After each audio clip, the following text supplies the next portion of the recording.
Somebody keeps drinking the single-source Ethiopian Yirgacheffe coffee that I bring to the office for myself.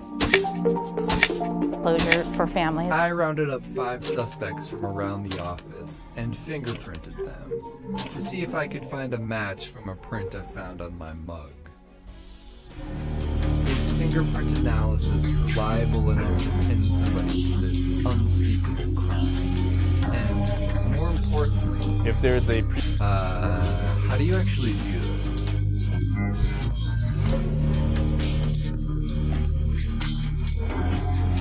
To help me figure out what the hell I'm supposed to do, I brought in an expert. My name is Peter Valentin. I'm an expert in crime scene reconstruction and forensic science. A fingerprint is probably the most important piece of information when we don't have a known connection between the victim and the offender. We have to find something that people leave at scenes relatively easy, and something that is unique enough that finding it and identifying what it is will lead us back to the crime. In order to find a fingerprint, investigators will either use a physical component like a powder, so not cocoa powder, or a series of chemicals that make a print visible on a surface. Our fingerprints have ridges and furrows that align to create unique recognizable patterns. There is what's called a loop right here. You have previous ridges set of fingerprints, the system that are coming into the pattern and then coming back out. Here's another loop right here. There's arches and there's whorls, and those 3 categories alone comprise at least 95% of the fingerprints that are in the database. Everyone's fingerprints have unique features that differentiate them from everyone else's. For instance, this ridge splits into 2 here, and this ridge has a break in it. These patterns remain the same throughout a person's lifetime, which makes them a powerful identification tool. My fingerprint is pretty easy to spot. The pattern looks like a 1998 Chrysler Sebring. Investigators rely on the characteristics of a print to find a match, using a method called ACE-V. First, they analyze the print and the surface it's on, to see if it's viable for examination. This one's great. This one, not so much. Then they take the suitable print and compare it against known fingerprints, looking for points of similarity and differences. For example, both these patterns are whorls, and bifurcate right here. Investigators look at these traits and try to gauge if there's enough points of comparison to declare it a match. Finally, a qualified peer reviews their conclusion to verify the match. After using high-tech software to analyze the prints from my mug, I'm kidding, this is just some stock footage I downloaded, I think I finally found a match. Twins. But okay, even when it's done by professionals, how reliable is fingerprint analysis? It's a useful tool that obviously has value, but I think it's problematic to overstate its value, especially in a criminal justice context.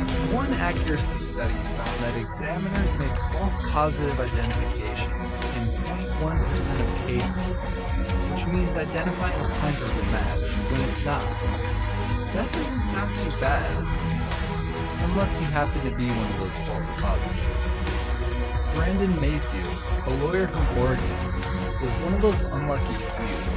He was falsely accused of the 2004 Madrid train bombing because the FBI made a false positive match with a partial print found at the scene. Mayfield seemed like a good suspect to investigators because he had recently converted to Islam and was the lawyer for a man who attempted to join the Taliban, which, in the wake of 9/11, were all red flags for the FBI. There was a bias that existed because once they tentatively identified unknown fingerprints belonging to this individual, who he latent was prints and can be what his background was, made the identification seem stronger than the rational. By a variety. He didn't have a valid passport, so it's a little implausible on the face of it that he was handling a bag of detonations substances in Spain. Fingerprinting was so powerful they they're on the surface it pumped everything in. Sweat, Mayfield had even given his own analyst to examine the prints, and even they agreed that it was a match. That's an interesting thing about bias, because, you know, everybody's assumption is that the experts are biased toward the side that they're working for. Here was a guy who was working for Mayfield, and yet he corroborated the evidence against him, which turned out to be incorrect.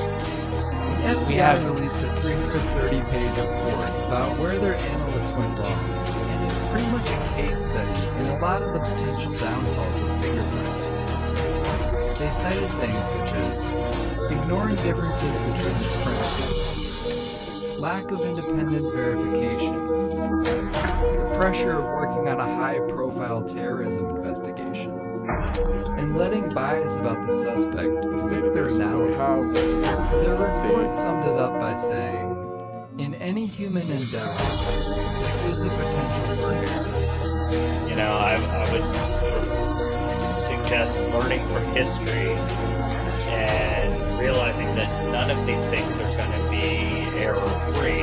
So there's going to be mistakes and errors and screw-ups. But also, evidence is inherently probabilistic.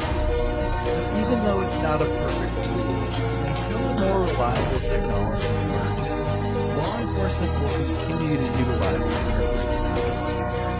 And I won't ever be fully certain who stole my coffee, until I catch them on this new surveillance camera that I installed.